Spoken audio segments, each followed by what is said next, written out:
In Part 12 of Module 12 on Traditional and Visible Services, we'll discuss transportation.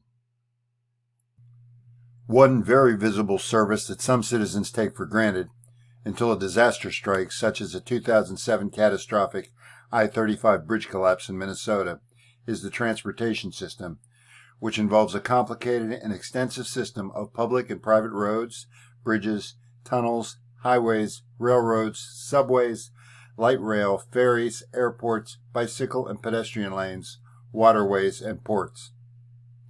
The transportation system is used by millions of individuals, thousands of businesses, and hundreds of government agencies every day and affects the delivery of numerous services such as healthcare, education, business transactions, jobs, housing, and so forth.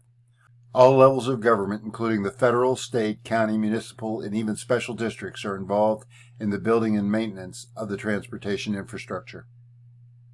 For roads and streets alone, there are nearly 4 million miles in the U.S. See Table 12.8 in the text. All 50 states have either a Department of Transportation, Roads, or Highways that is responsible for designing, planning, and operating the streets, highways, transit systems, ports, airports, and railroads under state control to provide for the safe movement of people, goods, and services. These state-level departments also work with and oversee local county government road departments as well, often sharing financial and regulatory responsibilities with local government. In comparison to the U.S. federal government, state and local governments play the largest role in terms of financing and managing the nation's transportation systems. Of the approximately $416 billion in public funds spent on transportation in 2014 at all levels of government, federal funds represented $100 billion, with $300 billion coming from state and local governments. This is about 2.4% of the gross domestic product. Most federal transportation aid to states is financed through the Highway Trust Fund, a federal gasoline tax, which currently is 18.4 cents a gallon. However, the U.S. Department of Transportation has documented a steady decline in the fund in 2017 and 2018. As a result, states will likely be responsible for an ever-increasing share of the transportation funding in the future years. As the federal government does, the U.S. states also levy gas taxes to fund their transportation services.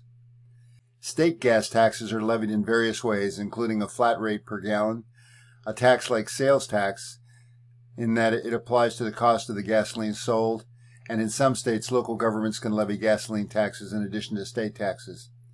In Virginia, the gasoline tax is currently 26.2 cents per gallon as of 2002.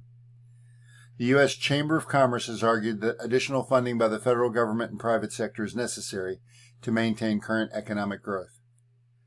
According to the National Governors Association, the present transportation finance structure does not appear sustainable. Although the public was willing to be taxed to build the national transportation system over the last 50 years, there seems to be less support for the more diffuse benefits of system reconstruction, maintenance, operation, and integration, the financing needs of the future. State and regional proposals to increase gas, sales, and property or other taxes to fund transportation may well draw less public support as well. Although increased state and local financing of the transportation system will be needed in the future, there will be competition for resources from such services as education, criminal justice, healthcare, and a host of other services provided by state and local governments.